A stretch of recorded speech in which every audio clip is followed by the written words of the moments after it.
Hey Cougars, Mr. Spruce here. Hey, I bet some of you guys have never even seen me without my mask, but this is what I look like without my mask. Since we're all at home these last few days, I thought, you know what? I miss being around kids and I miss reading stories in my library. So I thought I would read a story for you guys. We'll call it, I don't know, Mr. Spruce's Story Hour or something like that. The book that I'm going to read is Giraffes Can't Dance by Giles Andre and Guy Parker Reese. And I chose this book because it's about this giraffe who doesn't really feel like he fits in. He feels like he's a little bit different than everybody, and everybody makes fun of him for it. But then he finds out kind of his inner who he is, and then he becomes somebody or a giraffe that everybody wants to be friends with. And it's just about overcoming being shy or not sure of yourself, and it's a great story. So I hope you guys enjoy it, and I hope to see you guys real soon. All right. Check you later.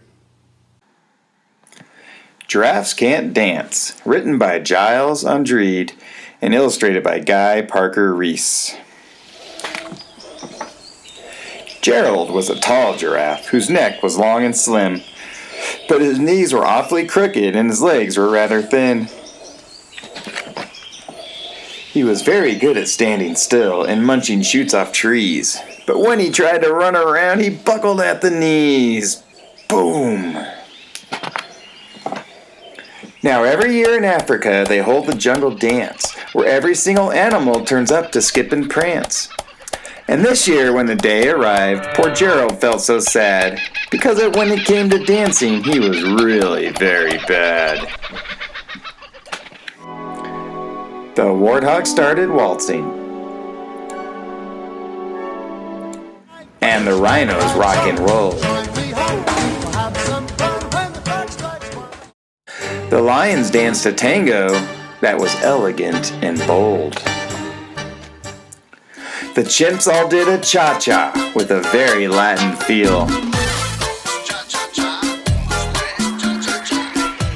And 8 baboons then teamed up for a splendid Scottish reel. Gerald swallowed bravely as he walked toward the floor, but the lions saw him coming and they soon began to roar. Hey, look at clumsy Gerald, the animals all sneered. Giraffes can't dance, you silly fool. Oh, Gerald, you're so weird. Gerald simply froze up. He was rooted to the spot. They're right, he thought. I'm useless. Oh, I feel like such a clot. So he crept off from the dance floor, and he started walking home. He never felt so sad before, so sad and so alone. Then he found a little clearing, and he looked up at the sky. The moon can be so beautiful, he whispered with a sigh. Excuse me, coughed a cricket, who'd seen Gerald earlier on, but sometimes when you're different, you just need a different song. Listen to the swaying grass and listen to the trees. To me, the sweetest music is those branches in the breeze. So imagine that the lovely moon is playing just for you.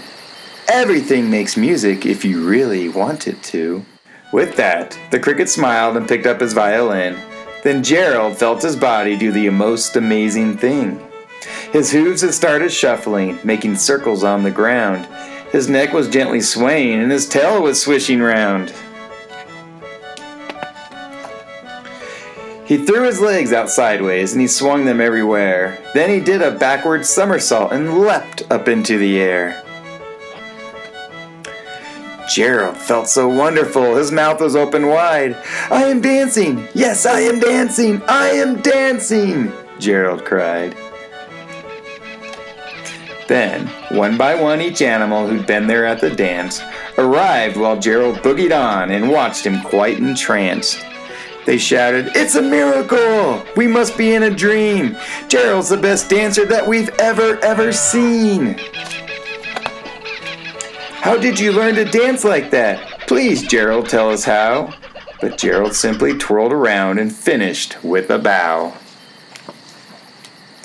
Then he raised his head and looked up at the moon and stars above. We all can dance, he said, when we find music that we love.